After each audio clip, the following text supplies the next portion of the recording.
As greves no DF afetam os serviços públicos na capital. Vigilantes das unidades de saúde paralisaram as atividades mais uma vez. A greve prejudica o Hospital de Base e o Agarram.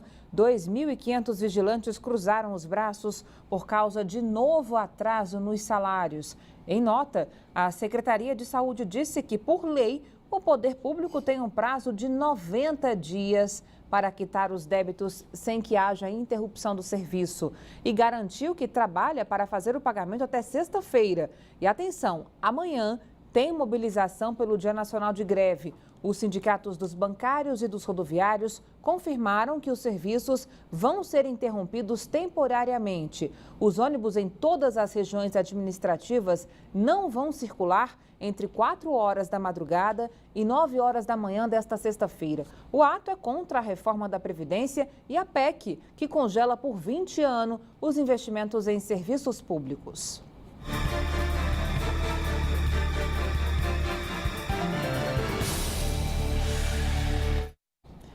Você já ouviu falar em doença pulmonar obstrutiva crônica?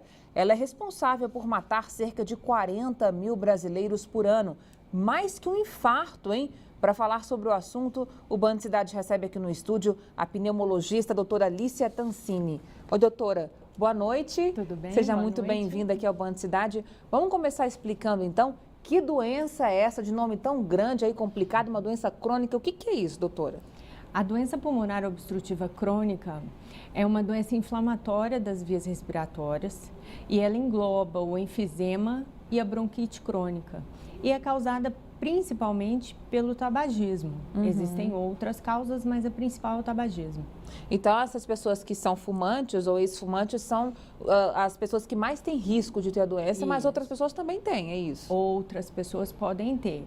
Algumas outras exposições estão relacionadas à doença pulmonar obstrutiva crônica, a gente chama de DPOC, como a exposição à fumaça de fogão a lenha, carvoaria e algumas doenças até genéticas. A deficiência de alfa-1 antitripsina é uma doença que está relacionada à presença de DPOC em pacientes mais jovens. Agora, quais são os sintomas da DPOC? Principalmente a falta de ar aos esforços, né? E ela vai sendo progressiva, ela vai apresentando uma piora ao longo do tempo.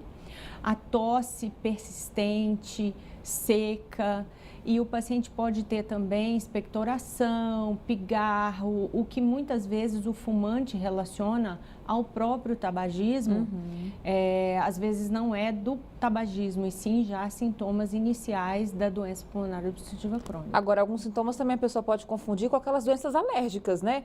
Tosse, pigarro, Sim. E aí acaba não procurando um especialista. Sim, e um dos agravantes é o fato de haver associação entre asma e DPOC, o que faz com que o paciente seja mais grave. Então, os asmáticos que fumam, eles têm risco de ter uma doença ainda mais grave, ainda mais incapacitante. E pode matar. Pode matar, existe um número enorme de mortes pela DPOC. Nos Estados Unidos, onde a gente tem um serviço de vigilância, de epidemiologia mais eficaz, eles estimam que a cada 4 minutos haja uma morte decorrente da DPOC. Então, quais são os tratamentos e tem cura? A DPOC é uma doença que não tem cura, mas que tem tratamento, né? E o tratamento é fundamental porque ela é uma doença progressiva. Então, se o paciente não procurar o diagnóstico e o diagnóstico for o mais precoce possível, a doença vai progredindo rapidamente sem tratamento. Então, o paciente deve procurar o tratamento e esse tratamento engloba o uso de medicamentos, tratamento com fisioterapia. Hoje a gente já começa desde das fases mais iniciais da doença, né? E o acompanhamento médico, que é fundamental. Tá bom, então. Obrigada, doutora. Boa noite, viu? Obrigada. Veja a seguir o resultado do sorteio de ingressos para o show da Maria Gadu e Céu, logo mais no NetLive Brasília, depois do intervalo. Até já.